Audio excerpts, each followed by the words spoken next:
जय श्री हरि, जय श्री राम, जय बजरंगबली। बंधुओं, मैंने लंका कांड के दोहा 10 पर विश्राम लिया था। आप लोगों ने श्रवण किया कि प्रभु सिंधु पार उतर चुके हैं, उनके सेना बानर और भालू में फल फूल खा रहे हैं। जो भी राक्षस मिलते हैं उसका नाक कान काट करके उसे छोड़ देते हैं। ये राक्षस लोग जो है जिसका नाक कान कट के आके रावण की सभा में सूचना देते हैं कि श्री राम जी इस पार आ चुके हैं, समुद्र पर सेतु बंध चुका है और सभी तत्पर हैं, सभी हौसला में हैं। उनकी जो सेना है वो हर्षित हैं, हौसले में है। यह सुनकर रावण भयभीत हो गया, भीतर ही भीतर भयभीत हो गया। क्या कोई समुद्र को बांध सकता है? क्या कोई समुद्र को बांध सकता है? ये तो सचमुच ही बांध लिया। फिर भी वह अपनी व्याकुलता छुपाते हुए भय को भुलाकर अपने महल में चला गया। मंदोदरी ने जब सुना कि प्रभु श्री राम जी आ गए हैं और उन्होंने खेल में ही समुद्र को बंधवा लिया है, तब वह हाथ पकड़ कर पति को अपने महल में ले गई और आंचल पसार कर मनोहर वाणी में बोली कि हे प्रभु, अब भी समय है, क्रोध त्याग कर मेरा वचन सुनिए। हे नाथ, बैर उसी के साथ करना चाहिए जिसे बुद्धि और बल के द्वारा जीता जा सके। आप में और प्रभु श्री रघुनाथ जी में जमीन आसमान का अंतर है। कहाँ वो सूर्य है और आप जुगनू के समान हैं। वो सूर्य हैं और आप जुगनू के समान हैं। आप जो है उनका विरोध न कीजिए और उनके चरण कमलों में सिर नवाकर उनके जानकी जी को सौंप दीजिए, उन्हें जानकी जी को सौंप दीजिए। आप पुत्र को देकर, पुत्र को राज्य देकर वन में जाकर श्री रघुनाथ जी का भजन कीजिए।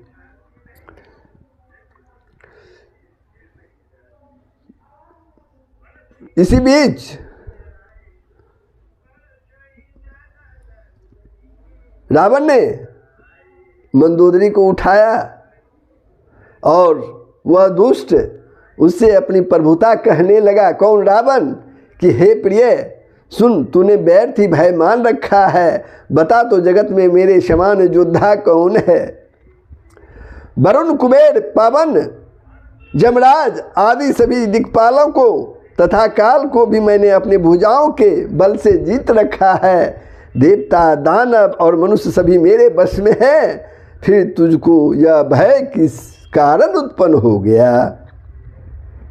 मंदोदरी ने उसे बहुत तरह से समझा कर कहा, लेकिन रावण उसकी बातों को अनसुनी कर गया।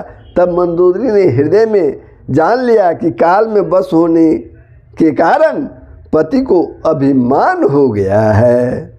उन्होंने सभा में मंत्रियों से आके पूछा कि किस प्रकार युद्ध करना होगा। मंत्री कहने लगे, हे राक्षसों के नाथ, आप बार बार यही बात क्यों पूछते हैं? नर और बंदर और भालू वो तो हमारे भोजन की सामग्री हैं,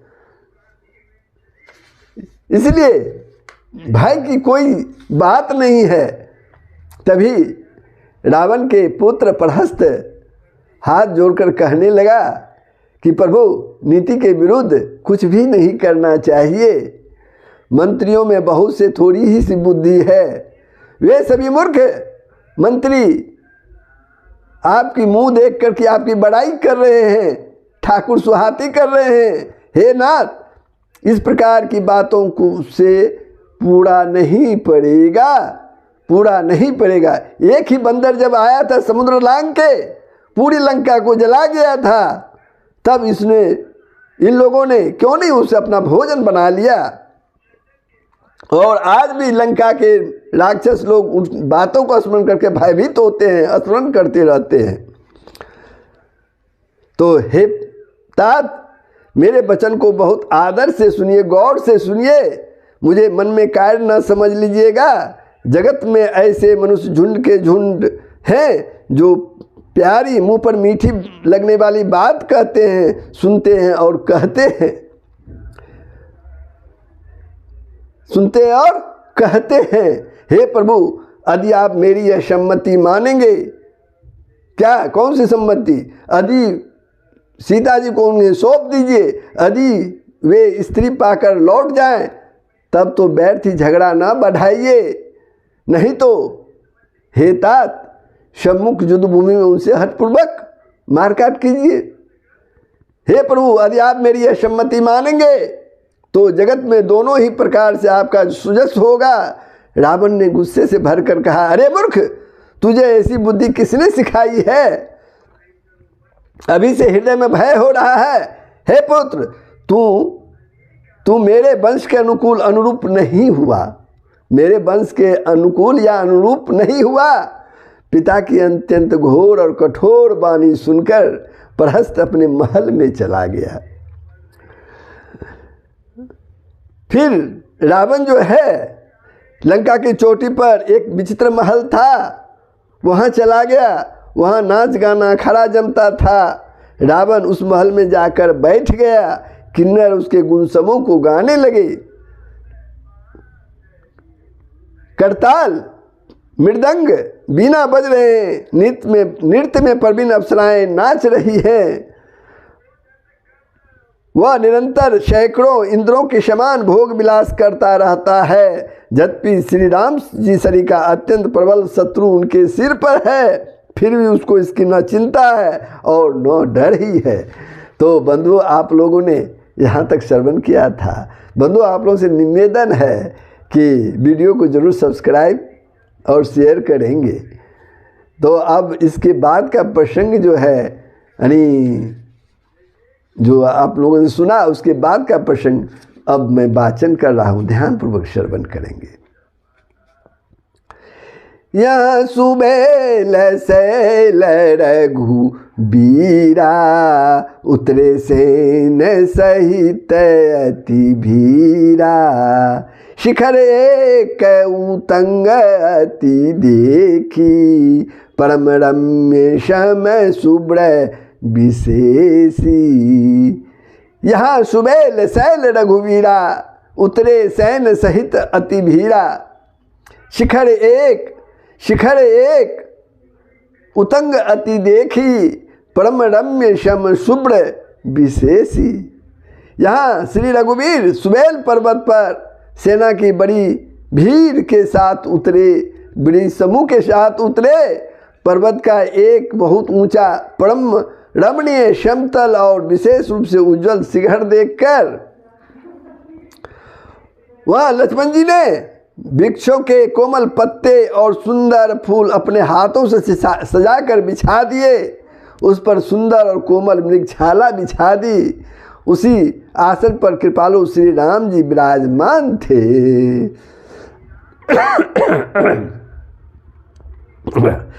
प्रभु कृत शीस कपीस उछंगा, बाम दहिन दिशि चाप निशिंगा। दुकर कमल सुधारत बाना, कहलंके से मंत्र लगी काना। प्रभु कृत शीस कपीस उछंगा, बाम दहिन दिशि चाप निसंगा। दुहकर कमल सुधारत बाना, कह लंकेश मंत्र लगी काना। प्रभु श्री राम जी वानरराज सुग्रीव की गोद में अपना सिर रखे हैं। उनकी बाईं ओर धनुष तथा दाहिनी ओर तरकस रखा हुआ है। वे अपने दोनों कर कमलों से बाण सुधार रहे हैं। विभीषण जी के कानों में लगकर सलाह कर रहे हैं। बड़भागी अंगद हनुमाना, बड़भागी अंगद हनुमाना, चरण कमल चापत विधि नाना। प्रभु पाछे लक्ष्मण विरासन, कटिप निसंग कर बाण शरासन। बड़भागी अंगद हनुमाना, चरण कमल चापत विधि नाना। परम भाग्यशाली अंगद और हनुमान अनेकों प्रकार से प्रभु के चरण कमलों को दबा रहे हैं। लक्ष्मण जी कमर में तरकस कसे और हाथ में धनुष बांध लिए विरासन से प्रभु के पीछे सुशोभित हो रहे हैं। यही विधि कृपा रूप गुण धाम राम आशीन, धन ते नर यही ध्यान जे रहत सदा लैलिन। सियावर राम जय जय राम, सियावर राम जय जय राम। इस प्रकार कृपा रूप और गुणों के धाम श्री राम जी विराजमान हैं। वे मनुष्य धन्य हैं जो सदा इस ध्यान में लौ लगाए हुए रहते हैं, यानी प्रभु के इस ध्यान में लौ लगाए हुए रहते हैं। पूरब दिशा बिलो की प्रभु, पूरब दिशा बिलो की प्रभु, देखा उदित मयंक, कहत सबहि देखऊँ ससही, मृगपति सरिस असंख। सियावर राम जय जय राम, सियावर राम जय जय राम। जय श्री राम। पूर्व दिशा की ओर देखकर प्रभु श्री राम जी ने चंद्रमा को उदय हुए देखा। तब वे सबसे कहने लगे, चंद्रमा को तो देखो कैसा सिंह के समान निडर है। पूरब दिशि गिरि गुहा निवासी, परम प्रताप तेज बल राशि। मत नाग तम कुम बिदारी, शशि केसरी गगन बनचारी। पूरब दिशि गिरि गुहा निवासी, परम प्रताप तेज बल राशि। मत नाग तम कुंभ बिदारी, मत नाग तम कुंभ बिदारी, शशि केसरी गगन बनचारी। पूर्व दिशा रूपी पर्वत की गुफा में रहने वाला अत्यंत प्रताप तेज और बल की राशि, वह चंद्रमा रूपी सिंह अंधकार रूपी मत वाले हाथी के मस्तक को विदीर्ण करके आकाश रूपी वन में निर्भय विचर रहा है। चंद्रमा की शोभा का वर्णन है ये। बिथुरे नभ मुकुता हल तारा, निशि सुंदरी केर सिंघारा, निशि सुंदरी केर सिंगारा। कह प्रभु शशि महु मेच कताई, कहूँ का निज निज मति भाई। बिथुरे नभ मुक्ता हल तारा, निशि सुंदरी केर सिंगारा। कह प्रभु शशि महु मेच कताई, मेच कताई, कहूँ का निज निज मति भाई। आकाश में बिखरे हुए तारे मोतियों के समान हैं, जो रात्रि रूपी सुंदर स्त्री के श्रृंगार हैं। प्रभु ने कहा, भाइयों, चंद्रमा में जो कालापन है वह क्या है? अपनी अपनी बुद्धि के अनुसार को कह सुगड़ी सुनहु रघु राई, शशि महु प्रगट भूमि के झाई।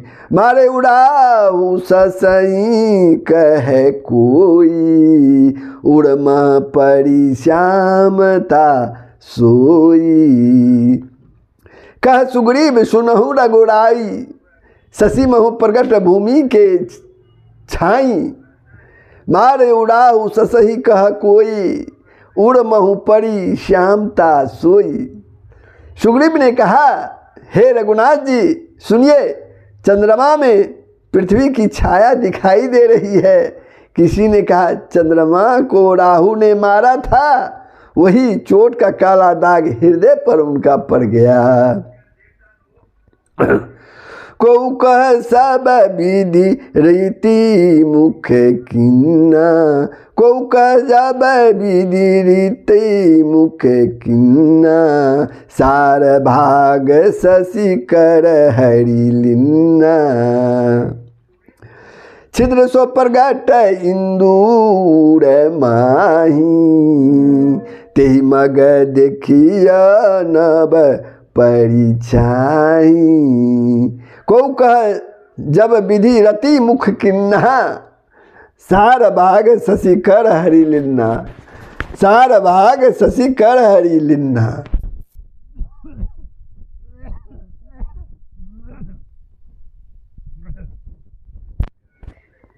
छिद्र सो प्रगट इंदु उड़ माही, तेहि मग देखियो नभ परिछाही।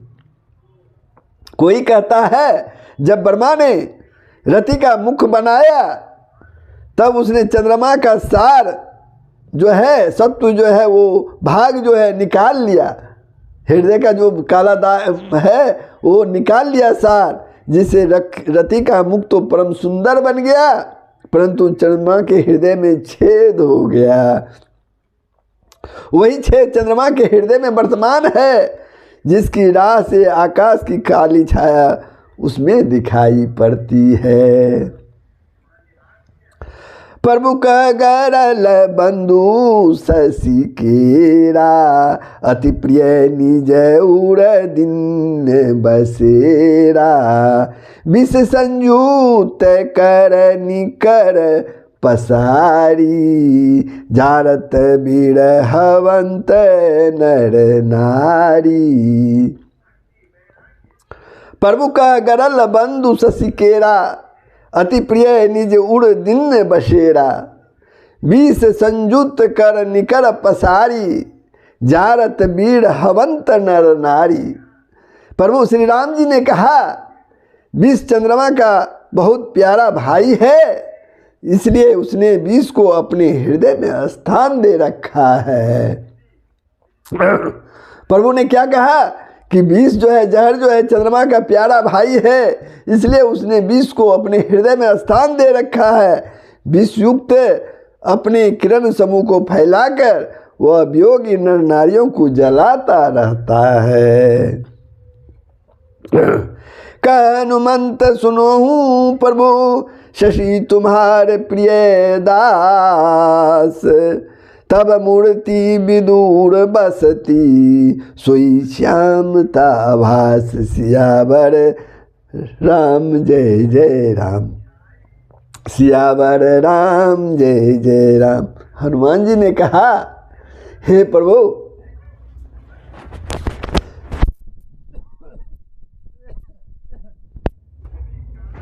हनुमान जी ने कहा, हे प्रभु सुनिए, चंद्रमा आपका प्रिय दास है। आपकी सुंदर श्याम मूर्ति चंद्रमा के हृदय में बसती है, वही श्यामता की झलक चंद्रमा में है। तो बंधुओं, हम 12 ख पर, लंका कांड के द्वारा 12 ख पर विश्राम लेते हैं।